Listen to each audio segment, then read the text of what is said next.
Hello and welcome to my channel SK Helping Hand Tutorials class 11 23 तारीख का smile का homework. Lesson the portrait of a lady. Portrait का अर्थ होता है चित्र, हम जो तस्वीर वगैरह लगाते हैं वह। तो इसमें एक दादी और पोते के संबंध के बारे में बताया गया है कि किस तरीके से दादी जब पोता छोटा होता है तो वे दोनों आपस में साथ में रहते हैं। दादी उसको स्कूल लेके जाती है और फिर मंदिर चली जाती हैं। और जैसे जैसे पोता बड़ा होता है वह अपने जीवन में व्यस्त होता रहता है और दादी की तरफ कम ध्यान दे पाता है। पहले वे गांव में होते हैं, फिर शहर आ जाते हैं, तो शहर में उसका जीवन और भी परिवर्तित हो जाता है। इंग्लिश स्कूल में चला जाता है तो दादी जो पहले उसको विद्यालय की पढ़ाई में सहायता करती थी अब सहायता नहीं कर पाती है। तो इससे भी उनका जो साथ में समय बिताने का अवसर होता है वह हट जाता है और उनके संबंध अलग होते जाते हैं धीरे धीरे। तो पहला प्रश्न देखते हैं, what is the turning point in grandmother's and grandson's life. उनके जीवन में परिवर्तन कब आने लगता है, उनके संबंधों में परिवर्तन कब आने लगता है। The turning point in their lives came when they shifted to the city. The city life and the English school made all the difference. और जो अंग्रेजी स्कूल थे और जो सिटी लाइफ थी, शहरी जीवन था, उसने उन दोनों के जीवन में परिवर्तन ला दिया था। क्योंकि दादी जब उसको स्कूल लेके जाती थी गांव के विद्यालय में तो रास्ते में गाय कुत्ते और को रोटी देती हुई जाती थी, मंदिर चली जाती थी। अब यहाँ पे शहर में तो ना गाय कुत्ते थे ना वहाँ पे आसपास मंदिर था, वह तो बस में स्कूल चला जाता था, तो उसके पास यह अवसर नहीं मिलता था, समय वह साथ में नहीं बिता पाते थे। What does the grandmother ask to grandson about teaching? और जब वह विद्यालय से पढ़ के आता तो दादी उससे पूछा करती थी क्या पढ़ाया। She would ask him what the teachers had taught. और वह पूछा करती थी कि टीचर्स ने क्या पढ़ाया।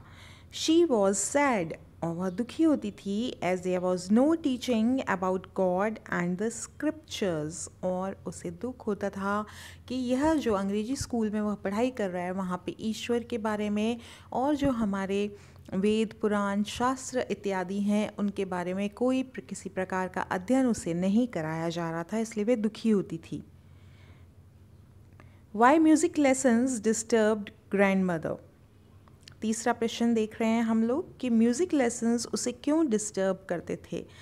इस बच्चे को अब म्यूज़िक लेसन्स इसके माता पिता दिलवाने लगे थे, परंतु उसके दादी को यह सब पसंद नहीं था, क्योंकि वे मानती थी कि जो संगीत है, वे पुराने विचारों की थी, तो वो यह मानती थी कि जो संगीत है वह अच्छे घर के लोगों के लिए नहीं है और वह भिखारियों और का काम है।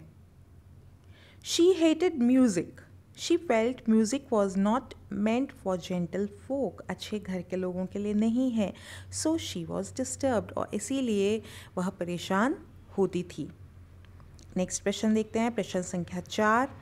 When did the author got his new room? Author यानी जो हमें अपनी कहानी बता रहा है, जिसने पाठ लिखा है, उसको अपना नया कमरा कब मिला। The author got a new room when he went to university. अब जो ऑथर है वो बड़ा हो गया है, कॉलेज जाने लगा है। यूनिवर्सिटी मतलब हम कॉलेज जाने लगते हैं, तो वह यूनिवर्सिटी जाने लगा है और अब उसको एक अलग कमरा दे दिया गया है। तब उसका दादी से संपर्क और भी कम हो जाता है।